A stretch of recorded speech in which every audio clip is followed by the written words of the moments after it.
This episode of Mr. Hutchings History is now streaming on Spotify, Apple Podcasts, YouTube, and all your favorite platforms like Castbox, Podcast Addict, and Amazon Music. Tune in now. Welcome to Mr. Hutchings History, where the past comes alive. Let's dive into today's story. Hey everybody, and welcome back for another deep dive with us. Today we're going to be talking about the good neighbor policy. And we're using an episode from Mr. Hutchings History to help us out here. So think about it this way. There was a time when the U.S. was kind of like the neighborhood bully in Latin America, sending in troops whenever they felt like it, not exactly winning any popularity contests, right?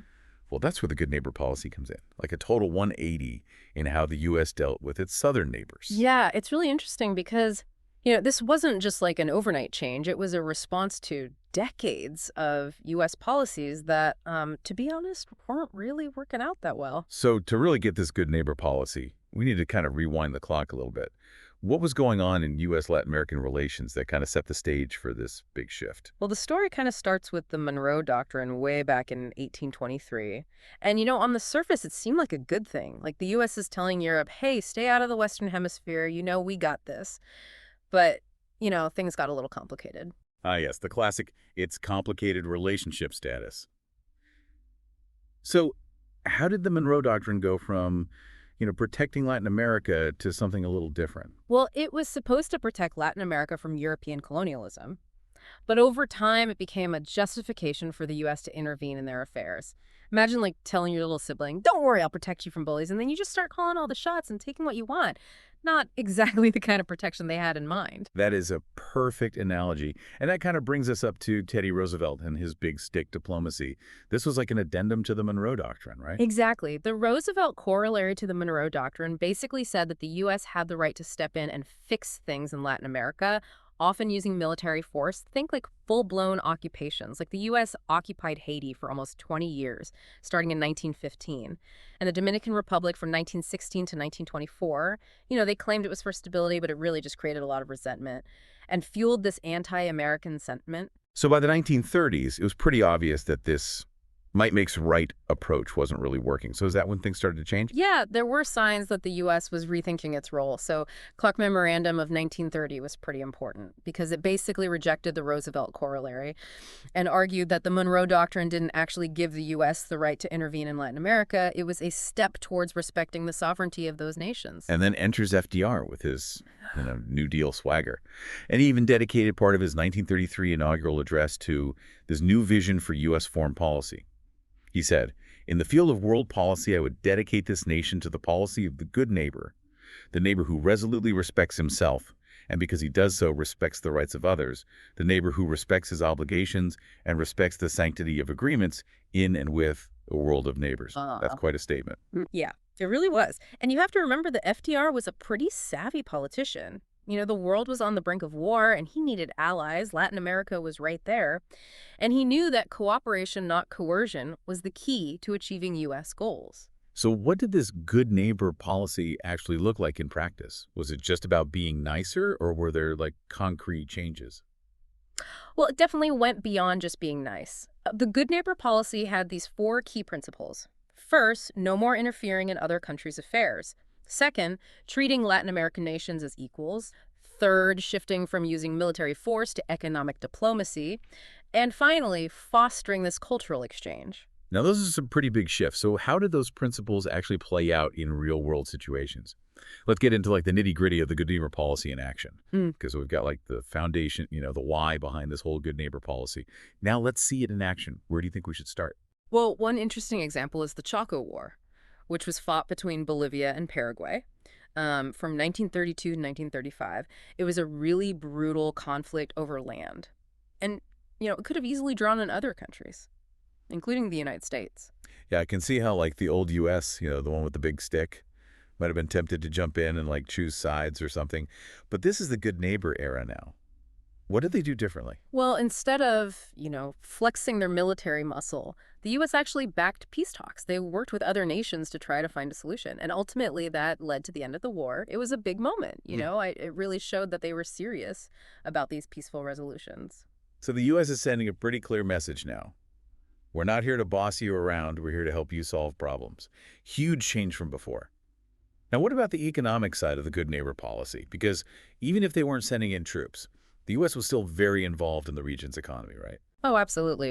In 1934, the U.S. established the Export-Import Bank, which basically provided loans to Latin American countries for things like infrastructure development projects. They also encouraged private investment in the region. The goal was economic growth and stability, something that would benefit everybody. Sounds like a win-win on paper. Yeah. But I have a feeling it wasn't always that simple. Yeah, you're catching on. While those investments did help with economic growth, there were often strings attached. The U.S. kind of used its economic clout to influence Latin American governments, especially when it came to things like trade agreements and access to resources. So it was more like, we'll help, but on our terms. Not exactly a relationship between equals, though. That's a key criticism of the good neighbor policy. Some argue that it was just a more subtle form of control, Yeah. Swapping military force for economic power. It really makes you think, was this genuine goodwill? Or was the U.S. just trying to maintain its dominance in like a new way? It's a question that historians are still debating today. And there's probably some truth to both sides. FDR clearly wanted better relations with Latin America, but he also understood the importance of U.S. influence, especially as the world was, marching towards war. All right, let's talk about the cultural side of things then. Because the good neighbor policy wasn't just about, money and politics. They actually made a real effort to, boost cultural exchange between the U.S. and Latin America, right? Absolutely. The Roosevelt administration saw cultural diplomacy as a way to connect with people, to build bridges. They sponsored these tours of Latin American musicians and artists in the U.S. and encouraged Hollywood to produce films that, painted a more positive picture of the region. So they were trying to change the whole narrative, moving away from those old stereotypes. Exactly. They wanted to highlight the rich culture and history of Latin America and try to create a sense of, mutual respect and understanding. Was that cultural diplomacy actually effective? Does it, change people's perceptions? It's hard to say for sure, but those exchanges definitely had an impact. Americans were exposed to new forms of music, art, literature. And it did help to break down some of the existing stereotypes and prejudices. So the good neighbor policy was like this multifaceted approach, using economics, politics, and culture to try to reshape relations with Latin America. But we've also seen that it wasn't, without its flaws. Exactly. It had both successes and shortcomings. And, understanding both is really crucial to understanding this whole era. Let's kind of explore those successes and shortcomings a bit further. What were some of the biggest outcomes of this good neighbor experiment? Well, one of the biggest was, the improvement in diplomatic relations. The policy really helped to ease that anti-American sentiment and foster a more cooperative environment. And it also kind of laid the groundwork for, future collaborations in areas like trade and security. And of course, there's the vital support the U.S. received from Latin America during World War II. The good neighbor policy was instrumental in securing that.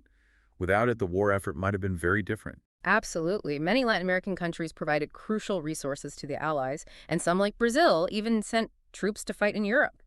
That cooperation wouldn't have been possible without that, foundation of trust built through the good neighbor policy. But we can't forget about the flaws. Even with this shift in approach, the U.S. continued to exert its economic influence in the region, sometimes to the detriment of Latin American nations.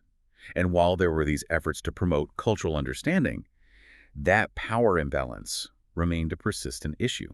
You're absolutely right. The good neighbor policy, didn't magically erase the history of U.S. intervention in Latin America or create this, perfectly equal relationship.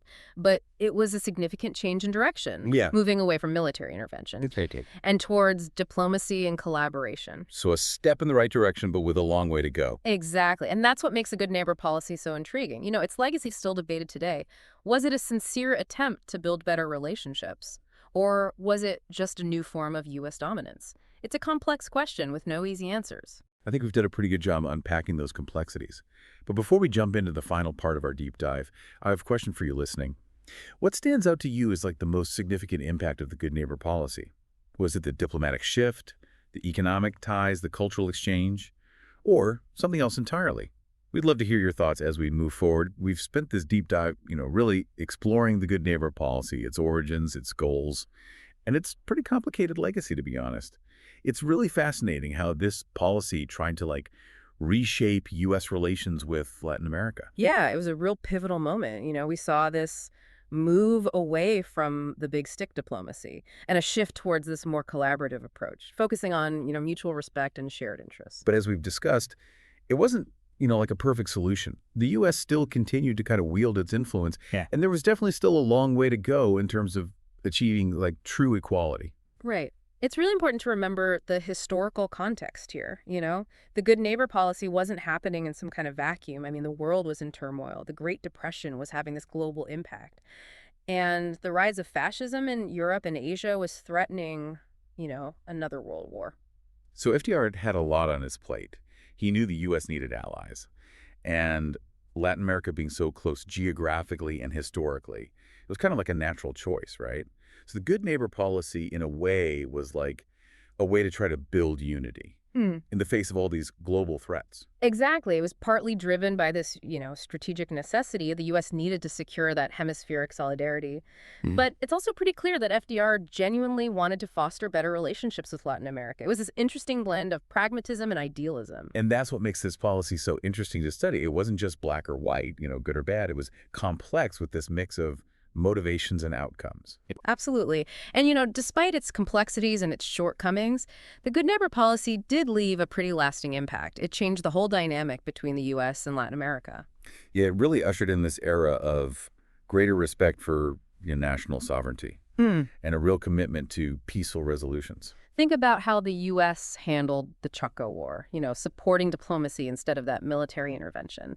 That was a huge change from their previous approach. And it kind of set the stage for future collaborations in areas like trade security and cultural exchange. Right. And even though, the relationship between the U.S. and Latin America has continued to evolve over the decades, those like core principles of the good neighbor policy, diplomacy, mutual respect, shared interests, they're all still incredibly relevant today. Especially in our current world, where international cooperation is more important than ever.